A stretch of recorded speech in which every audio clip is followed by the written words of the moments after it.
Hello and welcome to the EDH Academy podcast. My name is Jay, and I thank you for joining me for episode 3 of this bi-weekly podcast that addresses all topics within the Commander format, whether we're talking about strategies and how to counter them, upcoming sets and what those influx of cards mean for the format, how to deal with social situations that you may encounter, as well as a handful of other topics that may not get as much light as they normally do. For today's episode, we're going to be taking a slightly different approach. I was fortunate enough to be able to go to Grand Prix Las Vegas this year, bringing 4 Commander decks of my own and 2 of that of my significant other, and played a lot of Commander with a lot of different people. I wanted to share my experiences because I wanted to share with you the joy that I experienced in playing these games and meeting such amazing people, but also to tell you about the mistakes that I made and the lessons that I had learned during this trip as far as Magic and as far as the community is concerned, that I hope I could share this with you and you can learn as I had learned. Being that I was from Southern California, I actually drove to Las Vegas. It was about a 4.5 hour drive from where I live. I think I only stopped once at the Fat Greek restaurant. Very good food, by the way. And got there right before check-in at the hotel. So I was able to go to the convention center, quickly grab the materials that I needed, and managed to get a game of Commander in one of the side events. So for Grand Prix Las Vegas, I chose to go with the Commander Fanatic package. So with that, I ended up with a promo copy of Mutavault, a mat with the same art as the promo Mutavault, as well as a Channel Fireball deck box fit for 400 cards, 3 entries into their morning Commander events, and 9 entries into any side events for Commander that I wanted to go into. Grand Prix Las Vegas was also a momentous occasion for Commander because it was the first Grand Prix to introduce the Commander Championship, which is huge because it kind of solidifies and formally acknowledges Commander as a format that you could create tournament play for. I don't think the format is quite there yet where they could do an entire 4-day Grand Prix for it, but I definitely believe that they could make it a main event deal and get a large turnout. I decided not to go for that event because one mistake that I had made even before going to the event was I had figured that everyone going there was going to be running these very high tier decks, these very consistent and very tuned decks. So in reviewing the decks that I had brought, which I'll share in a little bit, I did not believe that those decks were able to actually stand toe-to-toe in a 4-man pod where at least 1 to 2 people were running those type of decks. So I decided not to go for the championship and decided to play as many side events as I can. And that turned out to be better for me because I had a ton of fun playing in those side events. So to give you an idea of what I had brought, the deck that I had invested the most into was a control deck under the commander Anafenz of the Foremost. Anafenz of the Foremost is a human soldier legendary creature for white, black, green. She's a 4/4, so pretty tough for the cost. When she attacks, I can put a +1/+1 counter on another creature, but I wasn't really going for the boosts. I was going for her second effect, which states if a creature card would be put into an opponent's graveyard from anywhere, it gets exiled instead. So the entire deck was built with running these disruption enchantments and disruption creatures to prevent my opponents from executing their gameplay, assuming they would be focused more on a particular combo. I kind of built the deck to try and stop them before they were able to do some crazy combo stuff, and then develop an aggressive board state to take them out. This actually proved to be the least effective deck that I brought the entire weekend, and I'm going to explain why as I go through my weekend, because me building the deck the way I did, and I'll be going a little bit deeper into the mistake that I made because it's something that I had actually mentioned in a previous episode when we were talking about deck building. I had actually made this very mistake, and some may say that it was unavoidable because of the lack of information that I had, but I'm going to explain why it actually ends up being a mistake a little bit later. The second deck that I brought was a Wizard Tribal deck, more of a fun deck, based on a single hard lock that I wanted to run. It was under a Zombie Lady of Scrolls for 2 and 3 blue mana for 0/2. Now, her stats may not be impressive, but what she does is she allows me to tap an untapped wizard I control to draw a card. And so the idea is to play as many wizards as possible, tap them to draw cards, and then use the combination of Isochron Scepter and Dramatic Reversal, which with those two cards, it'll allow me to untap all of my wizards, all of my non-land permanents, including the Scepter, and be able to draw my entire deck out so I can win by Lab Maniac. That was more of a fun deck. I would end up playing it, I think I would play it once during the tournament, or during the weekend. If not, I just played it kind of casually for fun, or I tested hands or whatnot. The third deck that I brought is a completely just supposed to be fun deck, totally casual, and that's my Duretti Scrap Savant. Now, for those of you who know Duretti Scrap Savant, I did not build him in that way that he gets a lot of hate for. Duretti Scrap Savant is one of the Planeswalker commanders from 2014 Commander product and was reprinted in the Commander Anthology 2. He's a Planeswalker that starts off with 3 starting loyalty. You could use its +2 loyalty ability to discard up to two cards and draw that many. You could use his -2 ability to sacrifice an artifact you control to return a different one from your graveyard to the battlefield, which kind of complements its increased loyalty ability. And then to remove 10 loyalty counters will give you an emblem, where at the beginning of each end step, return all artifacts that were sent to the graveyard that turn. So you can get into some interesting combination of effects where you're sacrificing things to either search for things or draw cards or do whatever that you may, and then you can just simply bring them back. So Duretti actually has one of the more interesting stories for the weekend, but this I wasn't anticipating actually winning any types of games with it. I just bring it because I have the foil mountain from Mirrodin, regular Mirrodin, and I just like playing the deck. It's a lot of fun. It's a little janky, a little kind of everything has to line up in place to work type of deck, so that's why I bring it. The fourth deck of mine that I brought, and this one's my baby, is Barago King Eternal. So the Barago King Eternal deck is all about abusing enter the battlefield effects of non-land permanents. His ability reads that when he deals combat damage to a player, you can exile any number of target non-land permanents you control and return them under your control. So he's a 2/4 flyer for 2 white-blue, so white and blue gives you access to a lot of interesting ETB effects, mainly like Oblivion Ring and Banishing Light, allowing you to exile non-land permanents that are giving you trouble, but blue also giving you access to cards that will either draw you cards or look at the top cards of your deck and add one of them to your hand. Archaeomancer, who's the 2/2 for 4, the 2/2 human wizard for 4 mana that returns a instant sorcery from your graveyard to hand, is super helpful, especially when you're trying to go for infinite turns. Yes, I ran an infinite turn combo in a fun half control, half combo deck. It's a way to help close out the game. It's one of those things that I had mentioned in the deck building video. It's one of those things that I mentioned in the deck building podcast episode where you're trying to put something in your decks that will allow you to close out the game. Well, Archaeomancer and Time Warp is my way to take control of the game out of my opponent's hands, put it into mine, and then find the win condition to finishing out the game. Easily one of the best games that I played this weekend was with Brago, and I'll be going into those details a little bit later.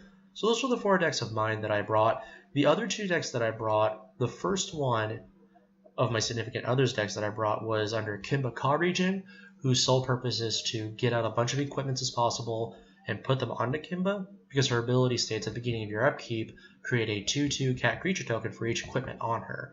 So you put all the equipments on Kimba and you use her as offense, and you can either use the cat tokens for additional offense, additional pressure, or you can use them to hold them back to create a defensive wall to deal with the crackback from your opponents. The second deck of my significant others that I brought is Arabo War of the World, where he was from the 2017 Commander products. He was the green-white cat deck. He was the cover commander, and his ability from the command zone or on the field is at the beginning of your combat, you can give another cat you control +3/+3 until the end of turn.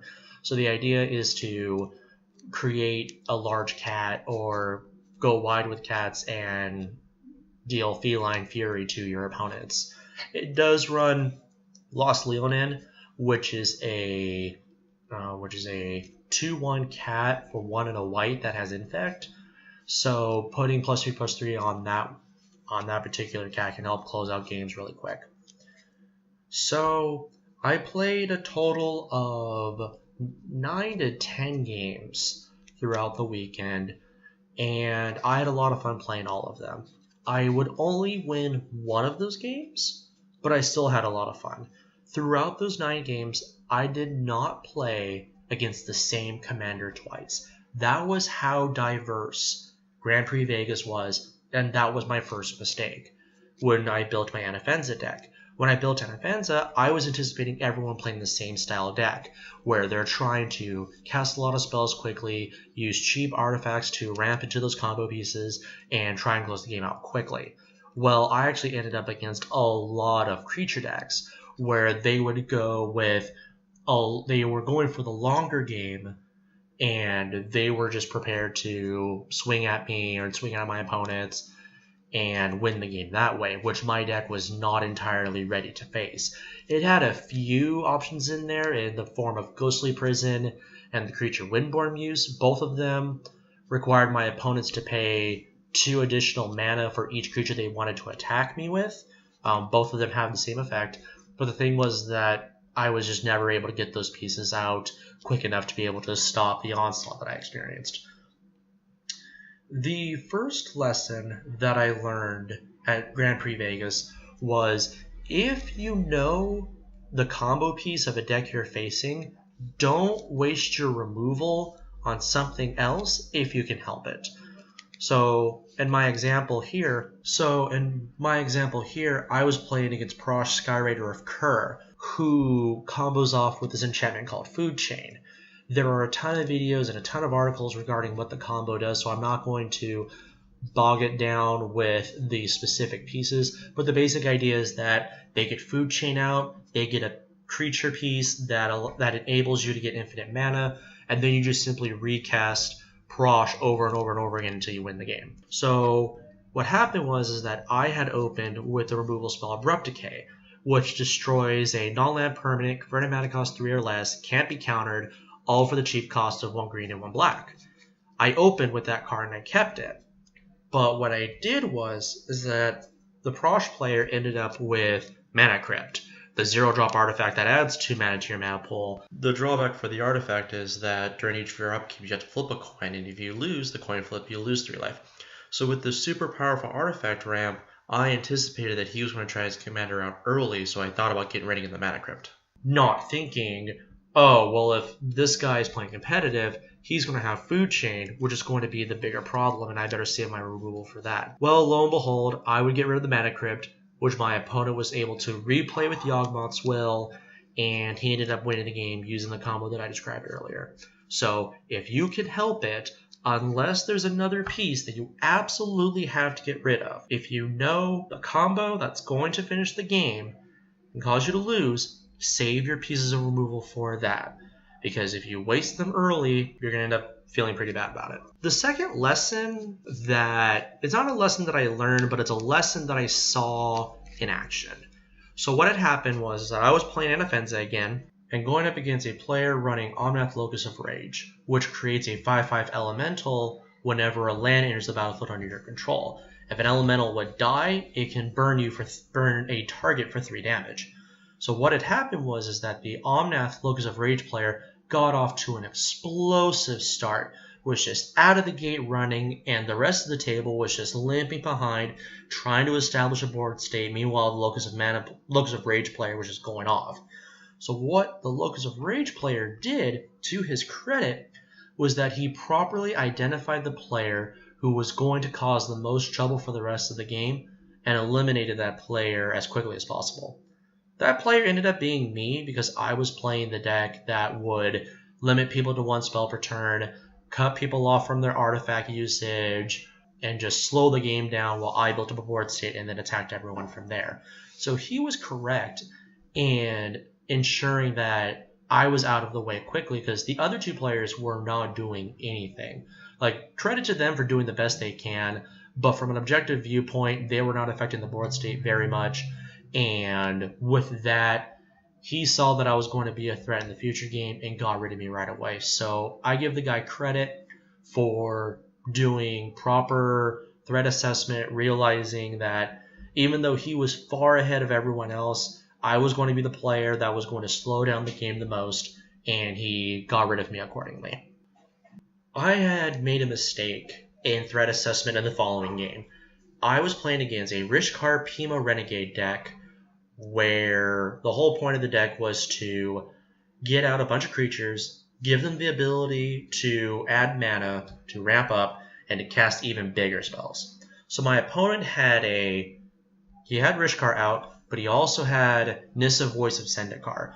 Nissa, this Planeswalker, has a cheap ability to be able to give +1/+1 counters to all creatures my opponent controls. So with both of them out, I had the ability to stop one of the activated or triggered abilities, and I chose the wrong one. So instead of my opponent only being able to put 2 +1/+1 counters on creatures, he was able to put them on all of them, which was greater than 2. So between those two cards, I should have realized that Nissa was going to be the bigger problem overall and stopped that ability. Not that it would change the outcome of the game too much, because he had developed such a board state throughout the game that he was going to win one way or the other. But even in that defeat, even with that outcome being fixed, I learned in that particular situation what the true threat was, and to remember, more importantly, to just keep a clear mind when it comes to playing the game and when it comes to trying to make decisions based on what your opponents are doing. Because sometimes, a lot of the times, I should say, when we're not clear-minded in playing and when we're not focusing on what is actually going on, we try to get rid of like the immediate thing that we can think of at the top of our head. Oh, that card's the problem. All right, well, I gotta deal with that. Or, hey, that player's doing something. I gotta get rid of him. No, just step back, take a look at the table. We weren't under any time limit, so I had the ability to read the situation, kind of calculate a few potential plays that he could have made, and then decide later on to stop the Nissa ability from going off and try to save us for a little bit longer, us meaning the table. I wasn't developing a board state at all to be able to deal with the Nissa anyways, but the fact is that I blew the opportunity to deal with it and potentially get rid of the Nissa because I was trying to respond to the immediate threat versus the true threat. The third lesson that I learned in gameplay at Grand Prix Vegas was actually when I played my first game with Peter and Brando from the Commander Cookout. It was an honor to play with these guys. These guys are absolutely amazing. Please do check out their podcast. They're super cool. They're out of Saskatchewan, Canada. Super cool guys. If you can meet them, you're going to have a blast with them. I was playing with them and one of their friends that had come with them, and to no fault of theirs, I ended up turning the game into an arch enemy game.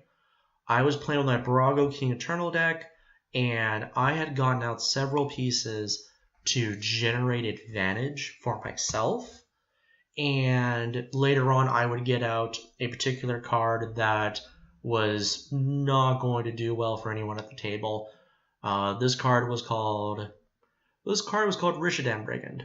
It's a really old card from, I believe, Mercadian Masks. It is a creature with like 3, I forget the stats on the power and toughness, but it's a flyer. It can only block creatures with flying. But for 4 mana and a blue, when it enters the battlefield, each opponent sacrifices a permanent unless they pay 3 mana. So unless they pay 3 mana, a permanent is going to be sacrificed. And at the time when Rishadan Brigand was coming out, everyone was out of mana to be able to use to keep away the Rishadan Brigand's effect. So right off the bat, I was applying a lot of pressure that I could not keep off the backswing because I just did not develop enough of a board state to be able to keep them off. I was able to generate some residual advantage from the card Cloudbrazer, a super, super good card for this deck out of Kaladesh.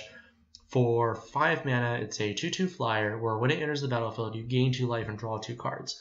So when you're doubling that ability with Panharmonicon, when you're triggering it using cards like Deadeye Navigator and Conjurer's Closet, super good card. Anyways, I had that originally to bring it on board, and I was trying to get to a point where I can just start taking all the turns that I want and get to either Approach of the Second Sun to just win the game outright, or to get out Altar of the Brood and start blinking all of my non-land permanents to cause the table to mill their decks out. Or send all the cards from their deck from their library to the graveyard, so that way they couldn't draw for their turn and lose the game that way. What had happened is that I was developing a board state that was only helping me in a 4-man pod versus hurting 1 or 2 other players, and that way I could ally myself with somebody else. When you're in a 4-man pod, it is important to be able to navigate the political landscape in such a way to where I'm not saying go in and just start immediately trying to make deals or alliances, whatever you may call it.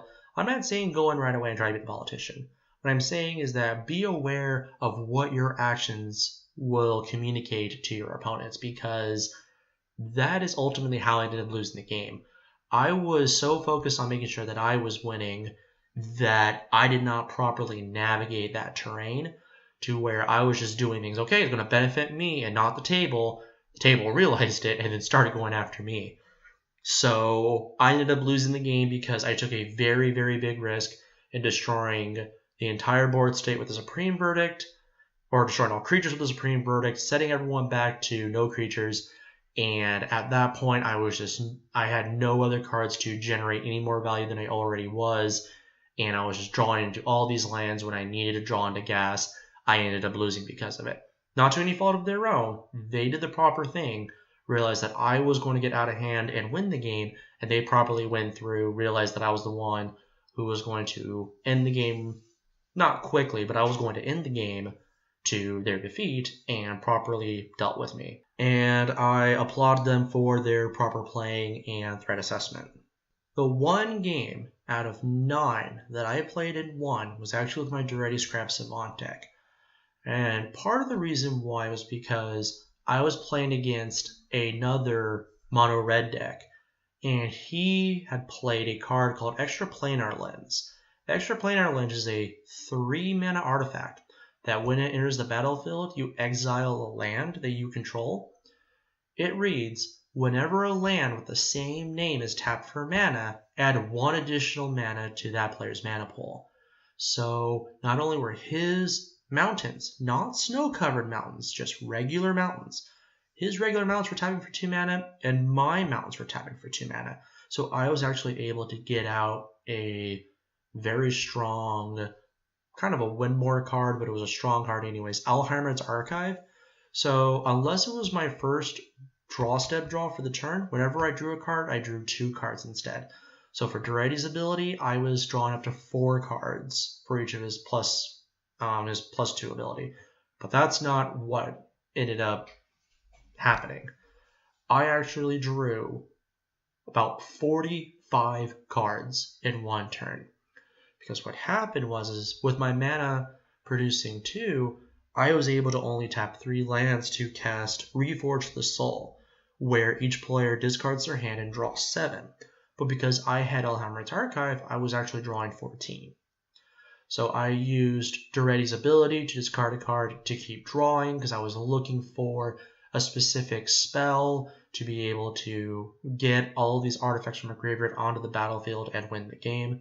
So I happened to draw into Fateful Return, which was another card from Kaladesh. Its ability reads that it deals damage equal to the number of cards in your hand to target creature or player. So I dealt 14 damage to one of my opponent's Sun Titans, and then I discarded my hand of 14 cards at that time, and then drew 28 from there. So with those 28 cards, I was able to find the necessary pieces that I needed, and in addition to that, I was able to discard the other pieces that I wanted to bring back. So my opponent saw that I had this really thick graveyard with a lot of artifacts that I can bring back and just start creating a world of pain for the table. Unfortunately, the two other players who had black in their color identity, they weren't able to find the one land that would have just got me out of the game. I would later, in the following turn, draw into Scrap Mastery, which exiles everyone's artifacts from the graveyard. Then each player sacrifices all artifacts they control, and then bring back to the battlefield all the artifacts they had originally exiled. So I ended up getting a 4-card artifact combo, which I may show you guys in either in a video or I'll mention on the screen. It was, long story short, it was a 4-card combo that caused me to put everyone's deck to 0 and burn the table from there. So it was super, super, super exciting to have seen Duretti, which was easily the most casual deck that I brought, actually win a game at this event. Super exciting. The last story that I want to talk about my GP Vegas trip was actually me meeting one of my Twitter followers, and it might be one of yours. I had actually met Cranked EDH at GP Vegas. I had posted on Twitter earlier that if anyone was at Grand Prix Vegas and wanted to play a casual game, let me know. He DM'd me saying, hey, you want to play? We kind of did a little bit of inbox tag when we were in different pods, but later we met up, said, hey, let's play a game. We ended up meeting up with someone from tcgplayer.com. He was a super nice guy and one of his friends. And we played a game of Commander together, and it was a lot of fun. Cranked EDH, you're amazing. So to talk about the game a little bit, Cranked EDH was actually playing a Commander I had never seen played before. And I don't know exactly why he picked that particular one. He had said that it was because there were some people at his LGS who were running a lot of powerful mono black commanders, so this was his version of it. So he was playing Maga Trader Immortals, who's a human wizard from Saviors of Kamigawa, which deal in +1/+1 counters, and everyone losing life equal to the number of those counters when it enters the battlefield. So, really unique deck. He had actually gotten off to a very commanding position really early. So I was playing a Rabo, Roar of the World, and I was able to get a rather explosive start in that I was able to get Metallic Mimic, which was making my cats bigger, Wild Nicodle, who was naturally getting bigger because I was running planes, and was just able to get an attacker going off, quite early. But what Cranked EDH had done was he ended up in a situation where he had Grave Pact and Yahenni Undying Partisan on the field. So Undying Partisan is a legendary creature from Aether Revolt. He has an ability where he can sacrifice a creature that he controls to make himself indestructible for a turn. And Grave Pact states that whenever Grave Pact's controller has a creature that dies, each other player has to sacrifice a creature as well. So anyone who was going to attack Cranked EDH was going to end up having to sacrifice creatures because he would just simply respond to the attack with sacrificing some menial creature that he didn't need, and it would result in everyone sacrificing their creatures and no one could develop a board state. Super fun game, a lot of unique interactions. I was playing against a Kefnet the Mindful deck. I've never seen that commander in play. And I was playing against a Daxus of Milettes deck. So, super fun game there. During the gameplay, I went to attack the Kefnet player, and he had asked me a question in such a way that I had never been asked before, and it stumped me when he asked it. Because I go, all right, well, I'm going to attack you with my Wild Nicodle for X damage. He goes, why are you attacking me? And I never had actually thought about it more than just beyond attacking him, because I had attacked the Daxus player before. I couldn't attack into the Maga player because he was just going to sacrifice a creature, and I gave him the worst excuse possible. I couldn't remember the words that I said. I can't remember the words that I said, but it was just such a weak excuse. Just no basis in logic, no basis in reason. The Kefnet player had not even done anything really to me to really warrant me attacking him. So it wasn't like I was attacking him out of vengeance for something he did. It wasn't like he countered this big spell that I wanted to play. He really had not done all too much in the game, so it wasn't like he was, creating alliances early or anything like that. So it really it didn't really eat me up inside, but it definitely forced me to think about something that I had previously would never think to contemplate or even think about.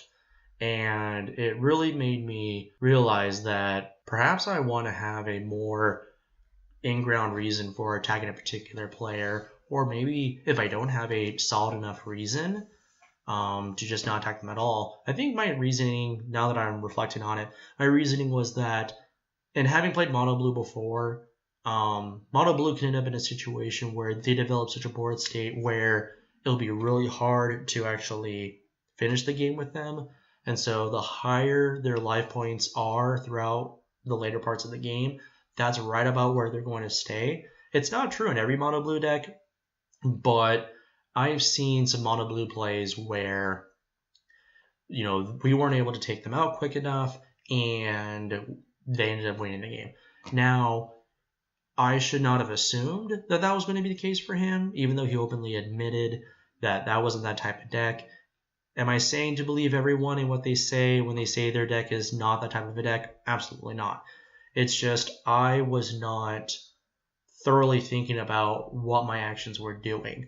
Now, given it wasn't going to change the outcome of the game, but it made me think and reflect on the fact that I was just kind of attacking to attack, to try and whittle down at people's board states. I wasn't actually marching forward to win the game because at the end of it all, I was swinging with one creature at one player.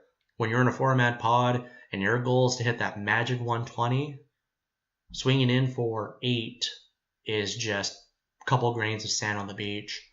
And it was a very thoughtful game. He ended up giving us super high quality Commander Tax coins, super great quality. I highly recommend that you talk to your LGS store owner to see if you can get into the TCG Player, Points Club, whatever that might be. It's not a plug, but just these coins, they're just that amazing. I might end up posting a picture of it on Twitter because for being just a coin account to Commander Tax, they were so well done with such great attention to detail. They put a lot of love into that product that they have to be committed. Great job, TCG Player. You just did a fantastic job on those coins. I wish I ended up getting more, but the one that I did get is super special to me. So I ended up going 4 days to GP Vegas, and I'll never forget it. If you can financially afford to go to a Grand Prix for any type of Commander side events, whether you're doing it for prize tickets to go for the prize wall, whether you're just playing casually with other people, if you can do it, even if it's just for a day, I highly recommend you do. There are so many great people, so many nice people out there playing Commander, because Commander, for good or for worse, has kind of been showing itself to be the format for people who want to have fun, who want to play the big spells, who want to play the intricate strategies. And yes, there is a competitive side to EDH. There's an entire subsection called CEDH on the internet where it's all about playing the most effective, most consistent decks. It does exist. I'm not going to say that it doesn't. I'm just saying that even for those guys out there who provide toxicity for the format, there are hundreds, there are thousands of other people out there that are trying to keep the light burning bright in this format at a time where Magic is, it's very polarizing at times, because you have the people who are super competitive, you have the people who are super casual, you have the people who are super welcoming, and then you have the people who believe Magic is this very narrow scope of what it should be, when in reality it's so much more than anyone could fathom. Like, if you really thought about what Magic is, all of its different formats, its worldwide spread, what it does to people, it brings people together. It gives people something mutual to enjoy in their lives, who use Magic as an outlet to be able to enjoy something in their life and be able to, even for a short period of time, just see something so beautiful and so amazing. And that's what I love about Magic. That's what I love about Commander, is that it gives people an opportunity to enjoy themselves. Even for just a few hours a day or a few hours a week, it brings joy.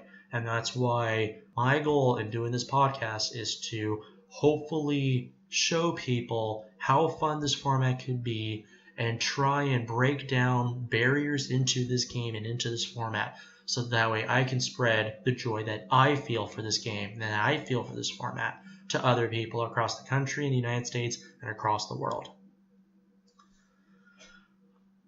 That's going to do it for my recap for Grand Prix Vegas. This is quite a bit of a long episode, so if you made it this far, thank you so much. I hope you enjoyed it. I hope you were able to kind of see where my mistakes had come from and the lessons that I had learned, and I just really hope that you're able to go to a Grand Prix sometime. I'm not saying go to Vegas. If you can, wonderful, but if you can't, don't feel bad. If you can even go to a local one, get some games of Commander in, maybe introduce someone to the Commander format.